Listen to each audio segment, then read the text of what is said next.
आपका NMF news के इस स्पेशल पॉडकास्ट में। और आज के इस स्पेशल पॉडकास्ट में जो शख्स, जो मेहमान हमारे साथ हमारे स्टूडियो में मौजूद हैं, उन्हें God father of strong man कहा जाता है। जी हाँ, ये जिस खिलाड़ी के ऊपर हाथ रख दें तो वो सोना बन जाए। कहने का मतलब ये है कि इनके नेतृत्व में भारत, पाकिस्तान, नेपाल, बांग्लादेश, इंडोनेशिया, मलेशिया के सैकड़ों खिलाड़ी अंतर्राष्ट्रीय लेवल पर गोल्ड मेडल जीतकर लाते हैं। जी हाँ, ये पूरे एशिया में स्ट्रॉन्ग मैन फेडरेशन के हेड हैं और आज हमारे साथ मौजूद हैं। तो स्वागत है आपका कार्तिक भाई, बहुत बहुत शुक्रिया आपका कि आपने वक्त निकाला, आप यहाँ पर आएँ। तो सबसे पहले तो शुरुआत में यही से करना चाहूँगा कि स्ट्रॉन्ग मैन को लोग बहुत कम जानते हैं। हाँ जी। तो सबसे पहले तो थोड़ा दर्शकों को बताइए कि क्या है स्ट्रॉन्ग मैन का, क्या इतिहास है और इसका मतलब बैकग्राउंड क्या है पूरा। हाँ जी, ज़रूर। ये बहुत इंटरेस्टिंग क्वेश्चन पूछा आपने। और सबसे पहले मैं एनएमएफ न्यूज़ का और इस मंच का और आपका बहुत बहुत धन्यवाद करना चाहता हूँ कि मेरी बात को साझा करने के लिए आपने ये मंच मुझे दिया। और स्ट्रॉन्ग मैन इतिहास के बारे में मैं बताता हूँ। स्ट्रॉन्ग मैन गेम्स यानी ताकत का खेल, मजबूती का खेल। ये जो ताकत और मजबूती का खेल जिसको हम स्ट्रॉन्ग मैन गेम्स का हमने नाम दिया है, ये पूरे वर्ल्ड का सबसे पुराना, सबसे पहला खेले जाने वाला मजबूती का खेल है। स्ट्रॉन्ग मैन गेम्स की हिस्ट्री है जब से हमारा एवोल्यूशन हुआ है। प्री ट्राइबल टाइम में, जब जंगल में आपको याद होगा, जब पुराने समय में हमारे पास ये आयरन से स्कल्प हुए स्ट्रक्चर्स नहीं होते थे, ऐसे रॉड्स, ऐसे प्लेट्स, ऐसी वेट्स नहीं होते थे। उस समय में स्ट्रॉन्ग मैन किसे कहा जाता था? उसे कहा जाता था जैसे वुडन लॉग्स होते हैं, लकड़ियाँ जो चॉप करते हैं, उन लकड़ियों को उठा के जो मतलब ज़्यादा से ज़्यादा लकड़ियों को एक बार में जंगल में उठा सकते थे।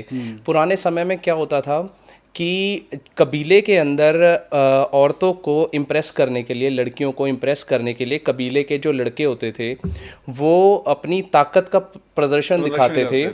वुडन लॉग्स को उठा के दिखाते थे वो। और 700 इसी तरह का गेम का भी वो इस तरीके से गेम भी इसी तरीके से। हाँ जी। हाँ। जैसे एक हमने सुना है जी, ठीक है भाई, अर्जुन जी ने मछली की आंख भेद के शादी करी, स्वयंवर करा। उसी तरीके से जैसे पुराने समय में पत्थर होते थे, रॉक्स होते थे जो 800-900 किलो के पहाड़ों से टूट जाते थे, उनको उठाते थे कबीले वाले और दिखाते थे कि भाई हम इतने ताकतवर हैं। तो कबीले की जो लड़कियां थीं उनसे इम्प्रेस हो जाती थी और उनका स्वयंवर हो जाता था।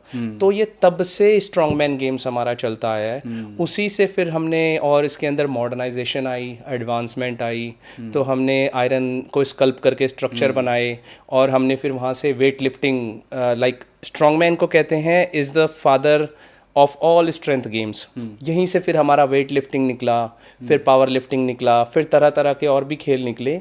इन्हीं चीज़ों को और ज़्यादा मॉडर्नाइज किया गया स्ट्रॉन्ग मैन को ही। तो ये इसकी ट्रेडिशन है।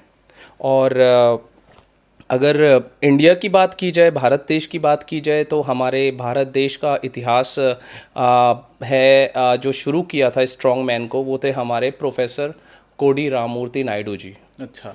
तो ये मैं आपको लेके चलता हूँ 1902 में, जब उन्होंने शुरुआत की थी सर्कस में अपनी ताकत के प्रदर्शन को दिखाने की। उस समय में वो क्या करते थे, जो 1200 हॉर्स पावर की जो कार होती थी उनको रोक लेते थे, और जो बेबी एलिफेंट्स होते थे उनको अपनी चेस्ट पे रखते थे। 1200-1300 किलो के बेबी एलिफेंट्स को वो रेजिस्ट करते थे अपनी चेस्ट पे अराउंड 10-10, 12-12 मिनट तक। और 600, 400, 500 किलो के पत्थर वो ऐसे लिफ्ट कर लेते थे ईजिली। तो वो ये सारी प्रदर्शनी अपनी ताकत की सर्कस में दिखाते थे। और एक बार ऐसे ही उन्होंने किंग जॉर्ज की कार थी, उसको रोक लिया था अपने हाथों से, बेयर हैंडेडली। और उसको अराउंड 12 मिनट तक रोक के रखा उन्होंने। तो इस चीज़ से जो हमारे वाइस रॉय थे वो बहुत ज़्यादा इम्प्रेस हुए। उन्होंने उनको सब कॉन्टिनेंट में घुमाया, पूरे इंडिया के बाहर भी, वर्ल्ड के जितने भी सब कॉन्टिनेंट हैं। और वहाँ पे किंग जॉर्ज और जो क्वीन मैरी थी, उन्होंने हमारे प्रोफेसर कोडी राममूर्ति नायडू जी को, उनकी स्ट्रेंथ से इतना इम्प्रेस हुए वो, उन्होंने उनकी फ़ोटो लगाई। अच्छा। और वो पहले ऐसे इंडियन बने उस समय में कि जो ब्रिटिशर्स हमारे पे रूल कर रहे थे, उन्हीं ब्रिटिशर्स ने अपने घर में, अपने जो उनका जो हॉल होता था वहाँ पे प्रोफेसर कोडी राममूर्ति नायडू जी की फ़ोटो भी लगाई उन्हें ऑनर करने के लिए। And he was the first Indian, and till the date I think he is the first Indian जिनकी फ़ोटो है वहाँ पे। और एक कमाल का वाक्य भी जुड़ा हुआ है इसके साथ।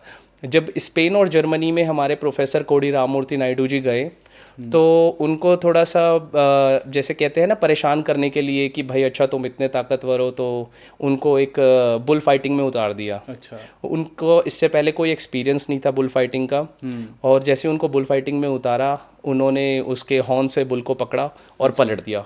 अच्छा। तो ये एक मतलब बड़ा मतलब अमेजिंग इंसिडेंट हुआ उस टाइम में, और उन्होंने दिखाया कि भाई हाँ, भारतीयों में जो ताकत होती है उसका प्रदर्शन किया।